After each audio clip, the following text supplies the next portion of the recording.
dia, meu irmão, minha irmã. Que a graça, que a paz do nosso Senhor e Salvador Jesus Cristo seja com a sua vida, sua família mais uma vez. Deus está nos permitindo estarmos juntos, virtualmente falando, para estudarmos uma pequena porção da palavra do nosso Senhor e Salvador Jesus Cristo. E estamos estudando a vida do apóstolo Paulo. Estamos na lição 6 da revista da Convenção Batista Fluminense e que tem como título Culpado ou Inocente? Falando a respeito da doutrina da justificação pela fé. E eu quero convidar você a abrir a sua Bíblia nos 3 textos que são sugeridos pelo autor, todos eles na carta de Paulo aos Romanos. Primeiro, lá no capítulo 3, versos 21 ao 24, abre aí a sua Bíblia. Romanos, capítulo 3, versos 21 ao 24. Depois, Romanos, capítulo 5, do verso 1 ao verso 9. E depois, Romanos, capítulo 8, verso 28 ao 30. Vamos ler esses 3 textos da palavra de Deus. Romanos, capítulo 3, verso 21 ao 24, diz assim: Mas agora, sem lei, se manifestou a justiça de Deus, testemunhada pela lei e pelos profetas. Justiça de Deus mediante a fé em Jesus Cristo para todos e sobre todos os que creem, porque não há distinção, pois todos pecaram e carecem da glória de Deus, sendo justificados gratuitamente por sua graça, mediante a redenção que há em Cristo Jesus. Agora o texto de Romanos, capítulo 5, é só virar a página, verso 1 ao 9. Justificado, pois, mediante a fé, temos paz com Deus por meio de nosso Senhor Jesus Cristo, por intermédio de quem obtivemos igualmente acesso pela fé a esta graça na qual estamos firmes e gloriamo-nos na esperança da glória de Deus.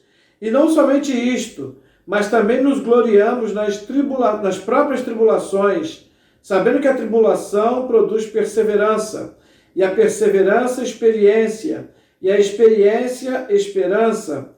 Ora, a esperança não confunde, porque o amor de Deus é derramado em nosso coração pelo Espírito Santo que nos foi outorgado. Porque Cristo, quando nós ainda éramos fracos, morreu a seu tempo pelos ímpios. Dificilmente alguém morreria por um justo, pois poderá ser que pelo bom alguém se anime a morrer.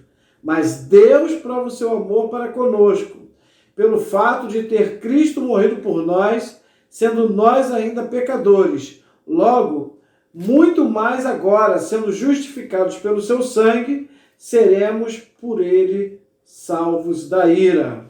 Agora o texto de Romanos, capítulo 8, versos 28 ao 30. Sabemos que todas as coisas cooperam para o bem daqueles que amam a Deus, daqueles que são chamados segundo o seu propósito. Porquanto aos que de antemão conheceu, também os predestinou para serem conformes à imagem de seu Filho, a fim de que ele seja o primogênito entre muitos irmãos.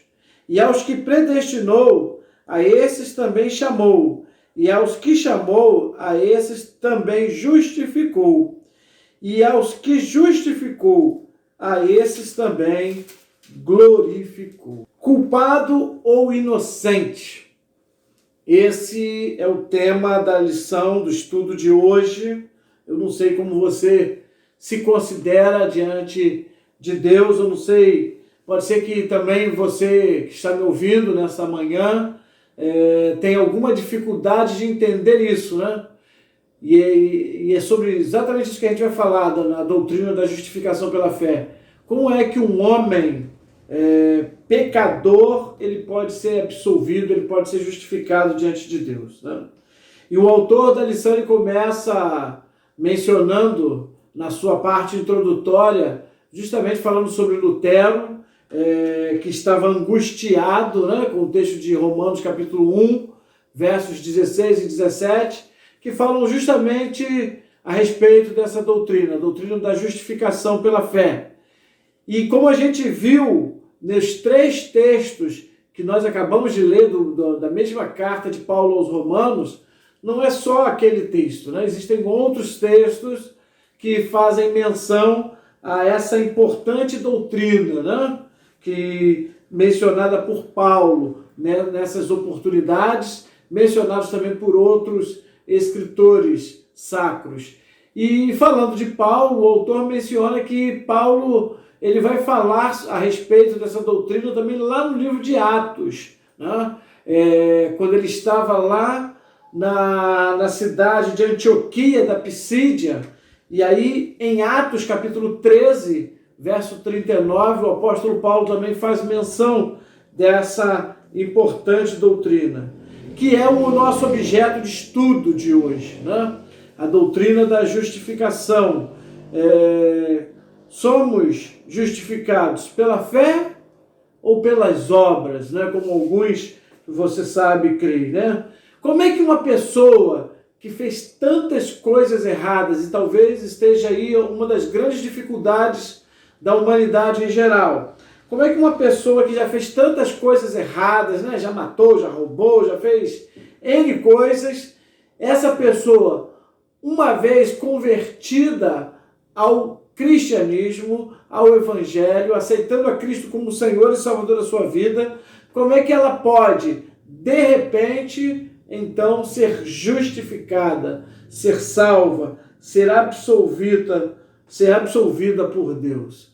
Essa certamente é uma das coisas que muitas pessoas não entendem, né? E por não entenderem, há algumas religiões que a salvação, ela creem, né? Melhor dizendo, que a salvação vai vir por intermédio de obras, né? E não pela fé em Cristo Jesus, não pela graça mediante a fé em Cristo Jesus. Há religiões em que as pessoas,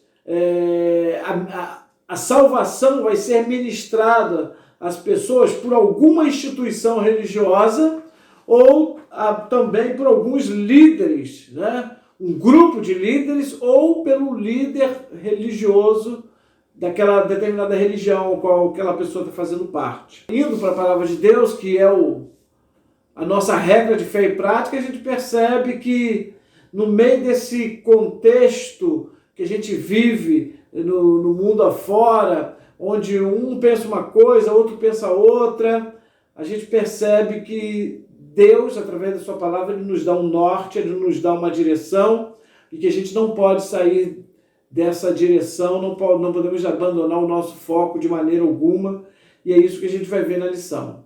E aí o autor ele dividiu essa lição em 4 tópicos, eu quero mencionar cada um deles com você. Na página 35 tem o primeiro tópico, que é uma pergunta: mas o que é justificação? O autor dá uma definição a respeito dessa palavra, né? Mas posteriormente ele vai dar uma definição bíblica. Mas ele dá uma definição aí no texto, né? Logo no primeiro parágrafo, ele fala a respeito do significado dessa palavra nos originais, tanto lá no Velho Testamento, no hebraico, como no Novo Testamento, no grego. Quer dizer tornar reto, lá no hebraico, no grego, quer dizer declarar inocente, né? E aí ele define aí, justificação é o ato de alguém ser tornado reto diante de Deus, ou melhor, ser absolvido, né? A doutrina da justificação trata desta questão. Como um pecador culpado diante de Deus e condenado por seus pecados pode ser declarado inocente? E aí pode ser que você que está me acompanhando agora não se considere, mas você é um pecador. E eu digo isso não é porque eu estou apontando para você, dizendo que você é, porque todos nós somos pecadores, segundo a palavra de Deus. Romanos capítulo 13, verso 23, diz que todos nós somos pecadores. E por conta disso nós estamos separados do Senhor. Lá no mesmo livro de Romanos, só que no capítulo 6, verso 23 também, o apóstolo Paulo fala da condenação, estamos condenados. Porque o versículo 23 do capítulo 6 diz na parte A que o salário, ou melhor, a consequência do pecado é a morte, né? E aí, como que o homem vai então obter a salvação? Como o homem vai obter a absolvição, o perdão dos seus pecados, se ele próprio, por si mesmo, ele não tem condições de fazer isso. Criou-se religiões, instituições, supostamente com o poder de fazer isso, de perdoar pecados. Criou-se a ideia de que líderes religiosos podem também perdoar pecados, mas a verdade é que nenhum deles tem poder de fazer isso, até porque o homem, o líder religioso, é um homem como eu e você. Eu sou um líder religioso, sou um pastor e eu não tenho esse poder de perdoar nem os seus e nem os meus pecados. Então, como é que fica isso? Uma instituição religiosa, eu, por exemplo, eu pertenço à Igreja Batista, à denominação batista, sou pastor da Igreja Batista Memorial de Itaúna, a igreja desse canal, sou pastor interino em outra igreja, Igreja Batista de Jardim Progresso. Essas igrejas e todas as demais também não têm esse poder. Então, como é que o homem vai obter a absolvição, já que ele não consegue, ele por si só não consegue? E aí a gente vai para o segundo tópico. O autor ele coloca como título: a teologia, ela explica. Né? Alguns têm a teologia como uma ferramenta que atrapalha, né? Mas muito pelo contrário, o autor fala aqui que não é para complicar, mas para esclarecer. O problema não é da teologia, né? Como também no meio secular, né? na vida acadêmica, algumas pessoas, né, não gostam de determinadas matérias, como a filosofia, por exemplo. O problema não é a filosofia, não é a sociologia, não é a matemática. O problema é quem estuda, que às vezes não se esforça. O problema é quem as interpreta, que não faz a interpretação correta, faz uma interpretação baseada, né, com os seus preconceitos, e aí acaba influenciando no resultado do seu estudo, no resultado daquilo que vai demonstrar para a sociedade em geral. Então o autor coloca que a teologia não é para complicar, mas para esclarecer. Né? E aí o conceito da teologia é esse, ó. É o ato de Deus que redime os pecados de homens culpados e que os reputa retos gratuitamente por sua graça, mediante a fé em Cristo, a base não de suas próprias obras, mas do representante obediente à lei, que derramou o seu sangue a favor dos mesmos homens, o Senhor Jesus. E aí eu quero lembrar para você, meu irmão, que talvez alguém tenha alguma dificuldade em relação a isso. Lembra do carcereiro de Filipos? Ele perguntou a Paulo e a Silas: o que eu devo fazer para ser salvo? Atos 16:30. Preste atenção nas entrelinhas da pergunta dele. O que eu devo fazer para ser salvo?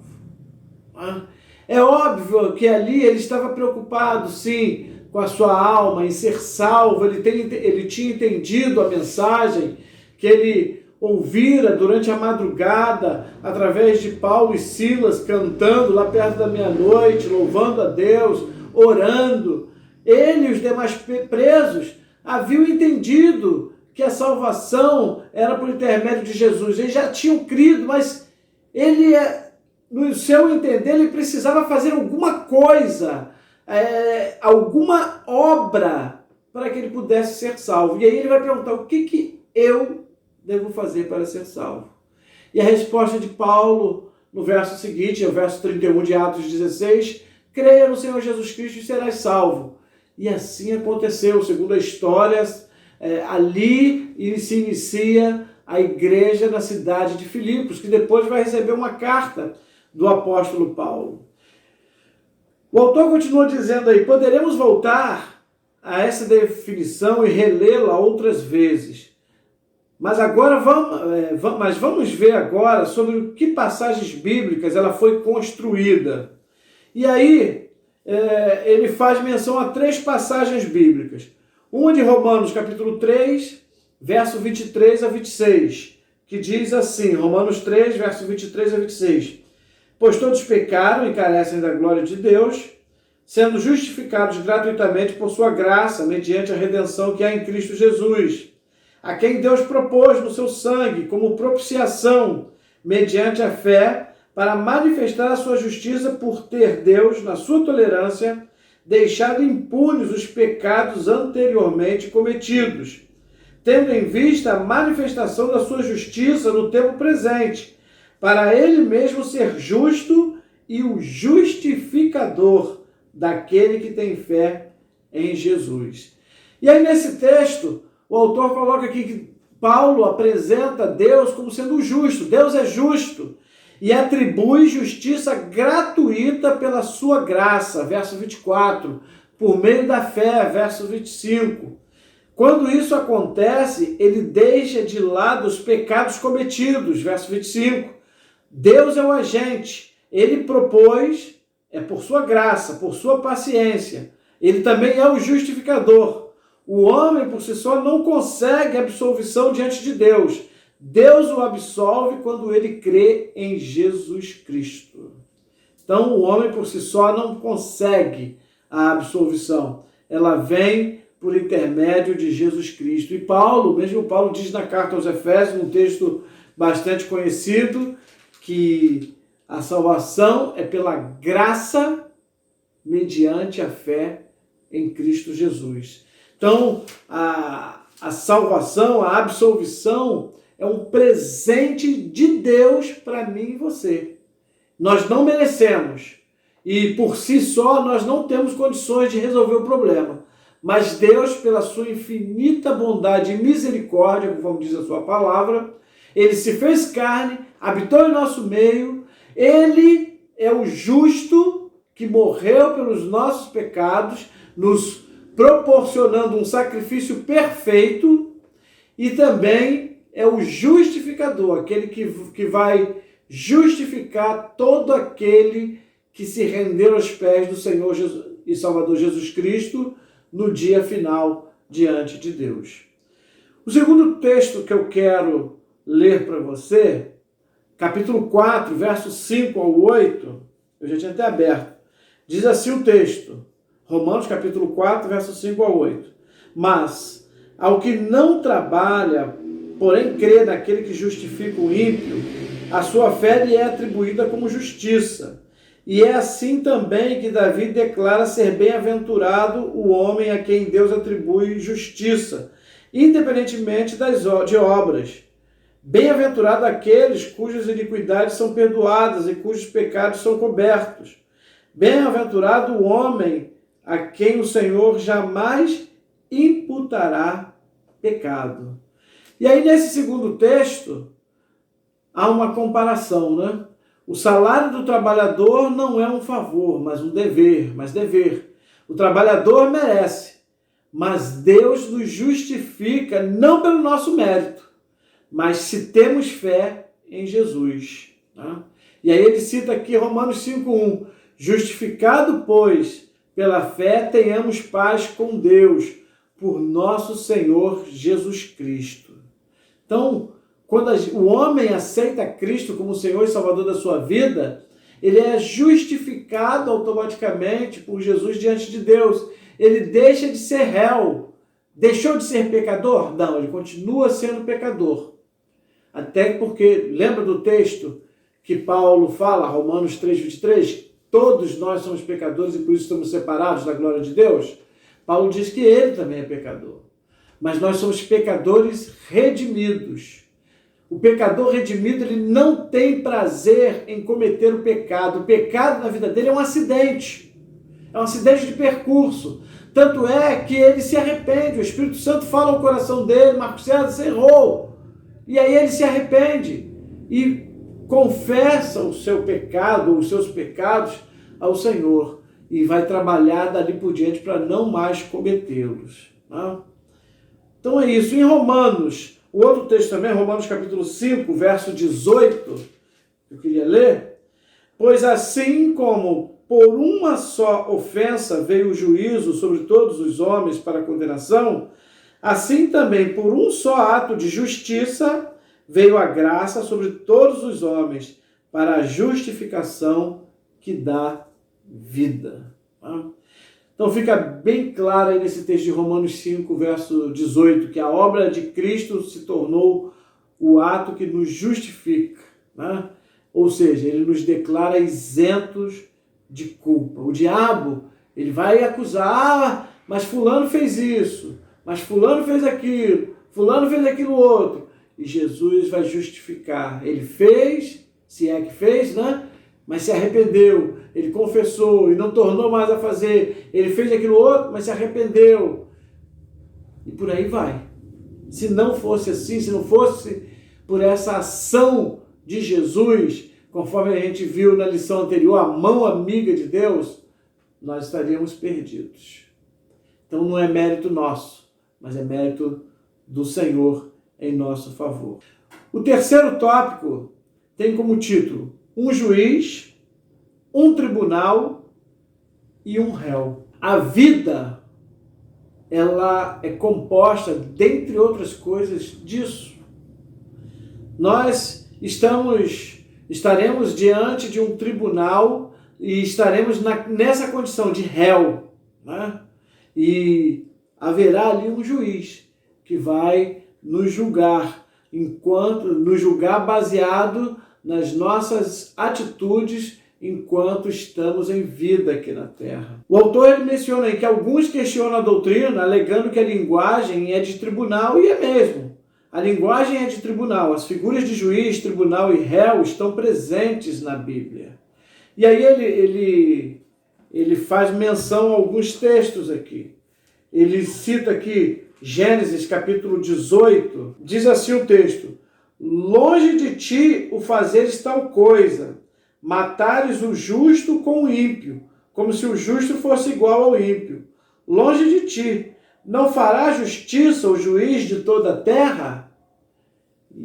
Deus é o justo juiz, né? Não pense, você que está aí, vive no seu local de trabalho, só você que é cristão, o restante não é. Imagina que Jesus volta exatamente no horário que você está trabalhando. Não tem problema nenhum. Deus é o justo juiz, ele vai salvar você. Infelizmente, os demais, que podem ser todos aqueles que estiverem à sua volta, se não tiverem tomado essa decisão, infelizmente, eles não serão salvos. Lembra lá do texto de Ezequiel, capítulo 18, verso 4? Deus diz lá: eis que todas as almas são minhas. A alma que pecar, essa morrerá.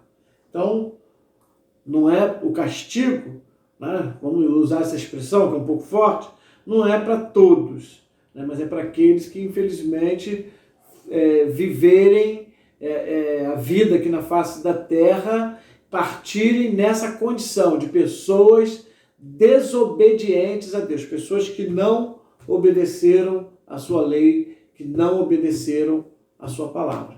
Graças a Deus, eu tenho a plena convicção que a maioria das pessoas que estão me acompanhando, a grande maioria, são servos de Deus, tem convicção dessa salvação. Mas você que não tem ainda, meu querido, não é para me agradar, você não quer ir para uma das igrejas que eu pastorei, não tem problema. Busque uma igreja próxima da sua casa, onde você se identifica, mas aceite a Jesus como Senhor e Salvador da sua vida.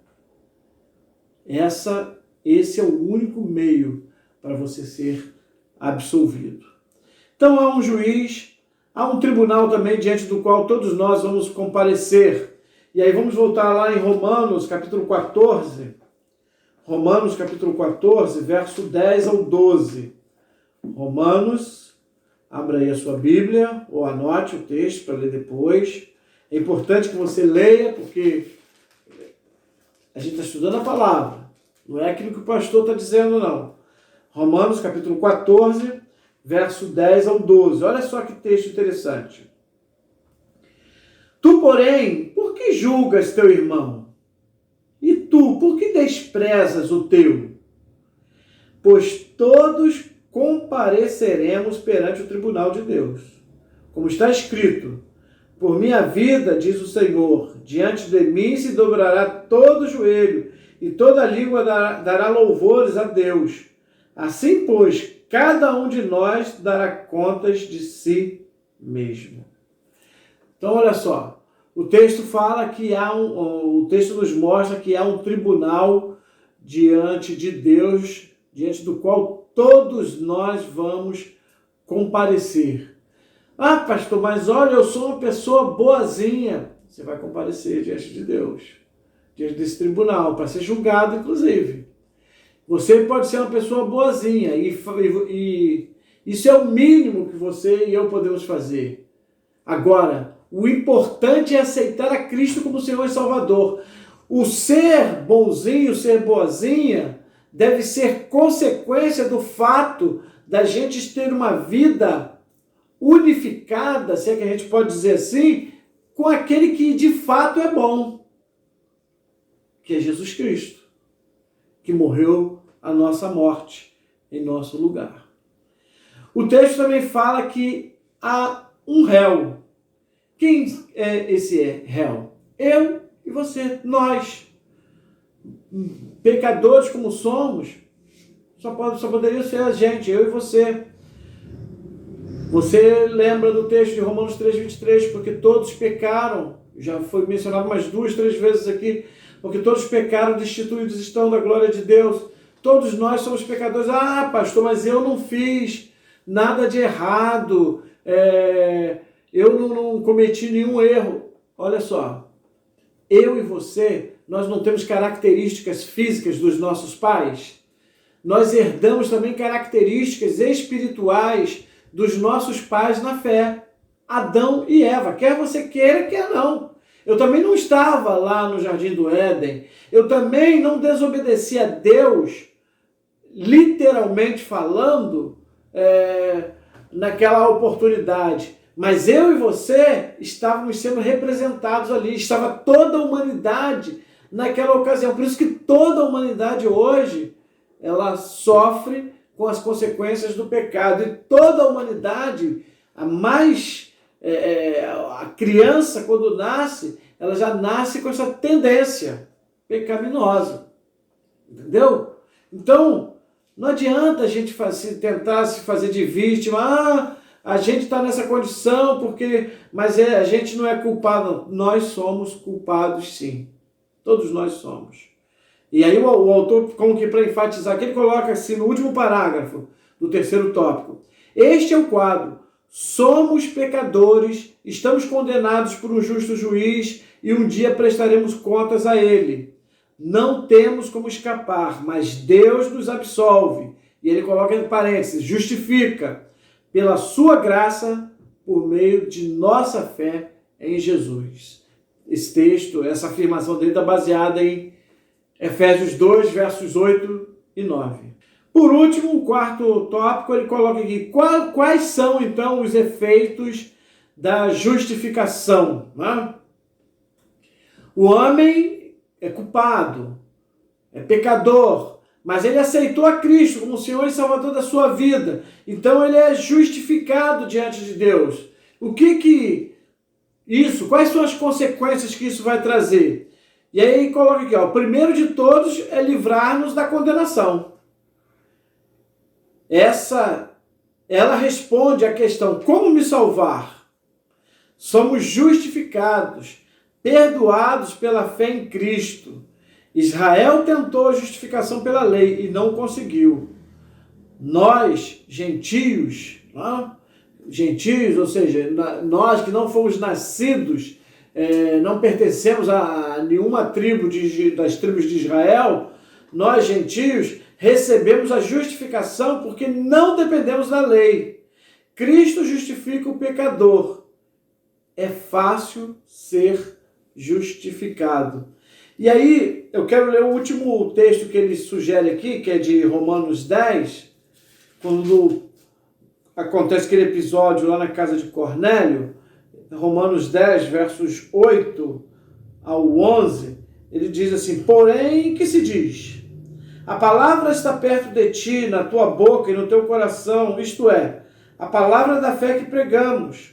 Se com a tua boca confessares Jesus como Senhor, e em teu coração creres que Deus o ressuscitou dentre os mortos, serás salvo.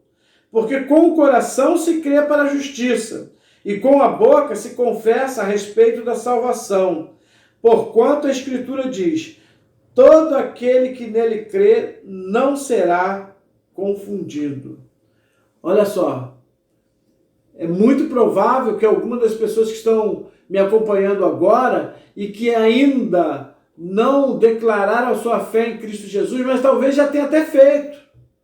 Já no seu coração já fala, eu vou lá na minha igreja, meu pastor ajuda, contribui em alguma ação lá da igreja, glória a Deus por isso.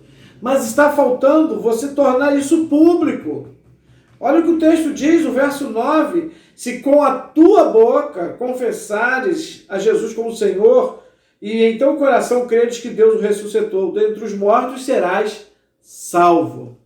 Então, um dos efeitos é exatamente esse, a salvação da sua alma. Creia que Jesus pode fazer isso, mas declare com a sua boca. Às vezes a gente declara tantas coisas indevidas, né, com os nossos lábios. Vamos usar os nossos lábios para falar coisas que edificam, né? E a primeira coisa que você deve, a primeira palavra, a primeira frase que você deve falar para a edificação de si mesmo é: eu creio em Jesus como meu único e eterno suficiente Salvador. O segundo efeito é dar-nos paz, né? Eu tenho mencionado aqui Filipenses 4:7, quando Paulo diz que a paz que excede todo o entendimento, a paz que o homem natural não pode entender. E o autor ele cita aqui Romanos 5, verso 1, que diz assim no texto: justificado, pois, mediante a fé, temos paz com Deus por meio de nosso Senhor Jesus Cristo. Saber-se perdoado por Deus traz paz infinita. E é verdade. Às vezes a gente passa por situações complicadas. A gente está vivendo agora esse momento da pandemia. E aí, dificuldades no que diz respeito às questões financeiras. Dificuldades no que diz respeito à saúde. Porque se você, graças a Deus, não tem ninguém na sua família, dentro da sua casa com o Covid-19, você pode ter alguém com uma outra enfermidade qualquer. E essa outra enfermidade, por mais simples que seja, você também vai ter dificuldade de ser atendido. Certo? Porque os hospitais estão muito focados nessa doença nova que surgiu. Mas você tem paz com Deus. Às vezes a despensa está esvaziando, as contas estão vencendo, você recebe uma notícia ruim, né? Como algumas pessoas que dependiam dessa ajuda que o governo federal está dando de R$600 aí durante 3 meses. Algumas pessoas tomaram conhecimento que seu CPF estava com restrição, que estava, de alguma maneira, estava inoperante, e aí tiveram que correr atrás.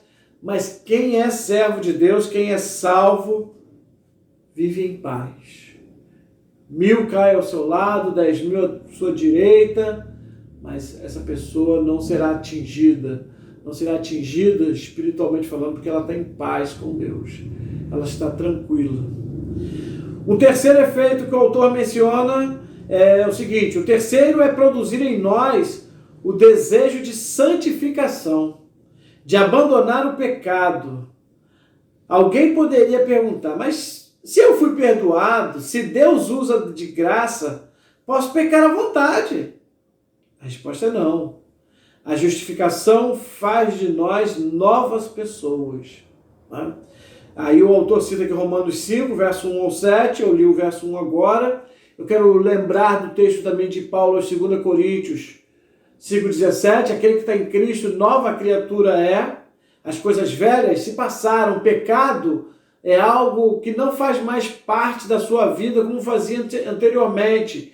O pecado não mais te escraviza. O pecado agora é um acidente de percurso. Certo? Então, você não pode, nenhum de nós podemos pecar à vontade. Né? Muito pelo contrário. O autor termina dizendo o seguinte: um justificado sabe quanto a absolvição da condenação do pecado custou o sangue de Jesus.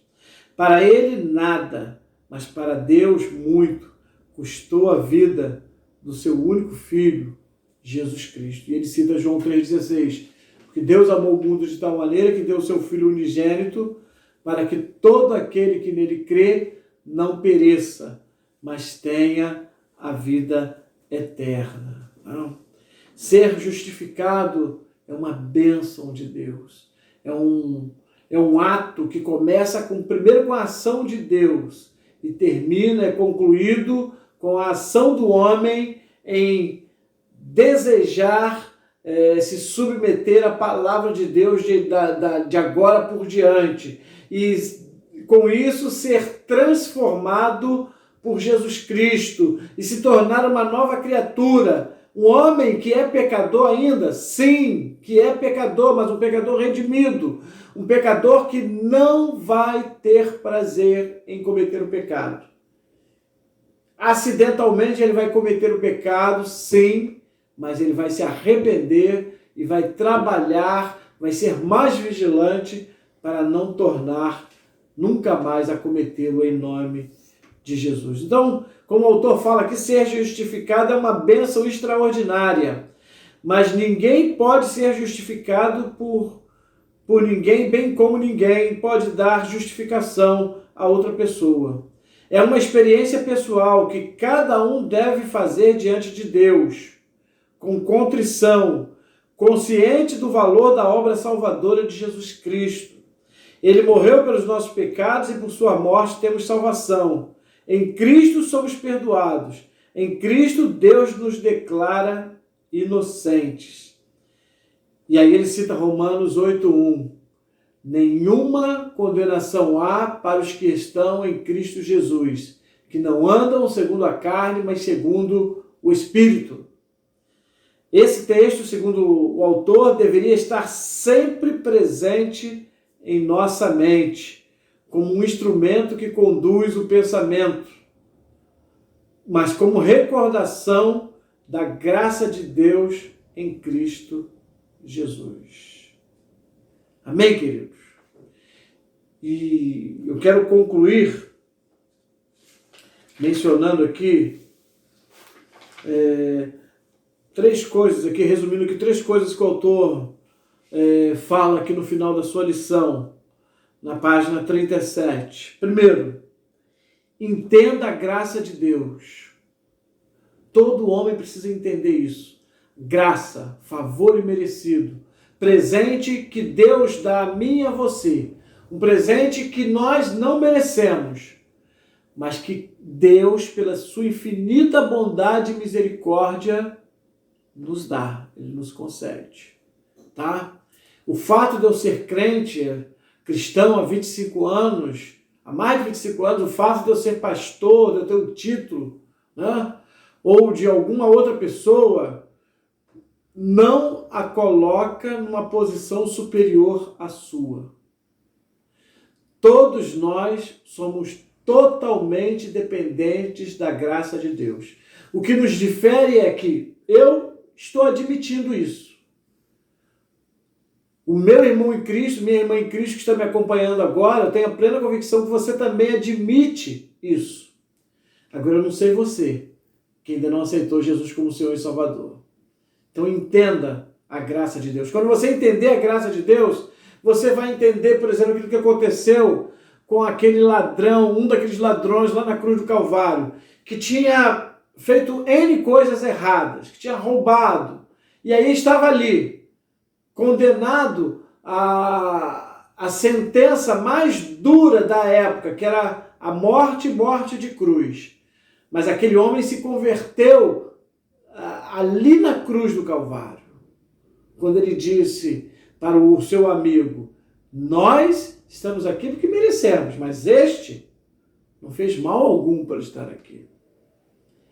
E aí ele vai dizer para Jesus, Senhor, lembra-te de mim quando entrares no teu reino. E Jesus respondeu, hoje mesmo estarás comigo no reino dos céus.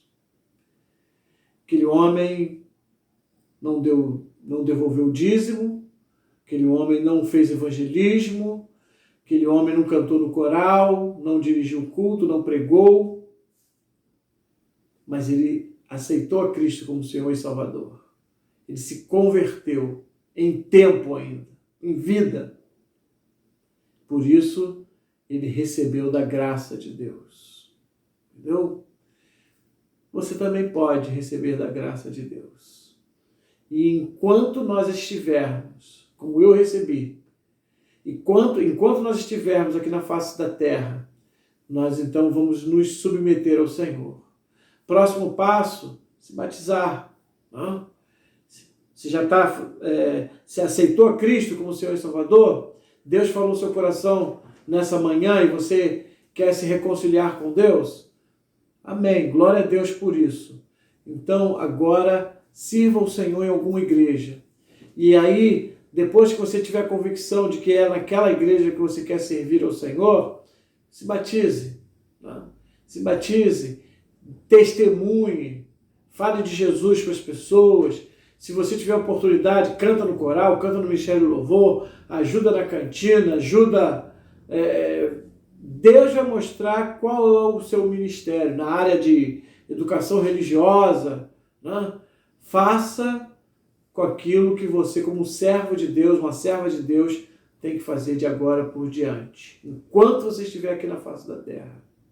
Bom, uma segunda conclusão que eu quero compartilhar contigo aqui nessa manhã é que Deus justifica, ou seja, Deus absolve aquele que crê.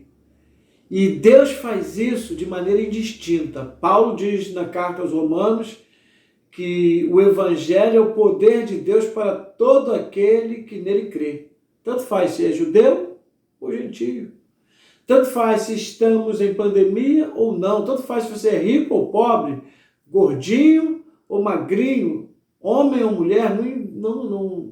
Isso não tem diferença. O que importa é crer em Jesus. E aí, uma vez crendo, nós somos justificados por Deus mediante a fé em Cristo Jesus. Uma terceira e última conclusão é que quem foi justificado está livre de uma vez por todas. Né? Quem foi justificado está livre do passado. Né? Quem está livre da condenação, das coisas erradas que porventura tenha feito no passado. As pessoas, elas podem até olhar para você, te apontar e te julgar. Ah, fez isso, fez aquilo, mas ontem estava fazendo isso. Mês passado, ano passado, fez isso, fez aquilo outro. Fez. Mas houve um determinado momento da sua vida que você aceitou a Cristo. E pode ser hoje esse momento. E aí, a partir de agora, você não vai fazer mais. Amém, querido? Espero que você tenha entendido a graça de Deus, tenha entendido a justificação de Deus e que você tenha entendido que esta justificação, você também tem acesso. Basta só que você creia em Cristo como seu Senhor, como seu Salvador, conforme diz a palavra do Senhor. No próximo domingo, pela manhã, vamos estar estudando a lição número 7, o preço do resgate. E aí dá uma lida na lição, tá bom? Nos textos bíblicos, para que a gente possa acompanhar juntos aqui no próximo domingo, tá bom? Eu espero você aqui, naquela oportunidade, em nome de Jesus. E antes de terminar e orar contigo, se você ainda não é inscrito no nosso canal, no canal da Igreja Batista Memorial em Itaúna, eu quero te convidar a fazer isso, tá bom? Faça isso em nome de Jesus. Você, meu irmão, se você ainda não curtiu, curta a nossa página. É importante para que outras pessoas, isso não é para medir a popularidade do pastor, não, tá? Muito pelo contrário, isso é para propagar para fazer com que esse vídeo, as nossas mensagens cheguem o máximo de pessoas possível. Então faça isso, tá bom? E se você quiser fazer melhor ainda, pega o link e compartilha nos grupos de WhatsApp, nos grupos familiares, com as pessoas que você sabe que serão edificadas pela palavra de Deus, tá bom? No mais, vamos continuar orando em oração por esse momento difícil que toda a sociedade está passando.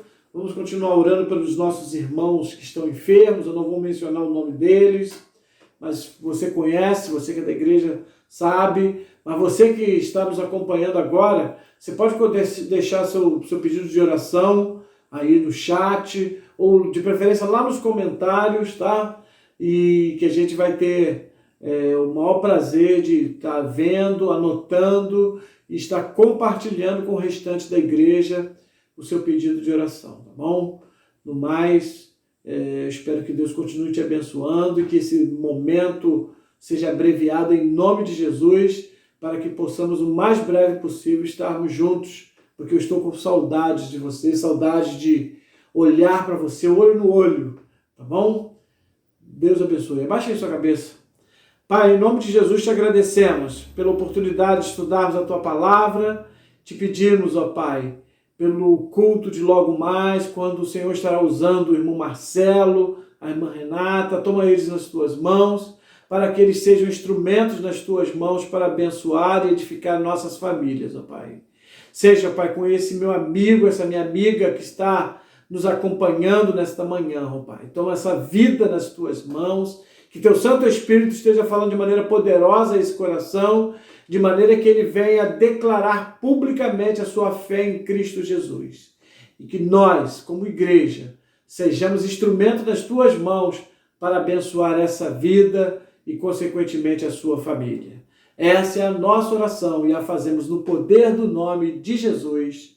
Amém. Queridos, até a próxima oportunidade. Beijo nas crianças.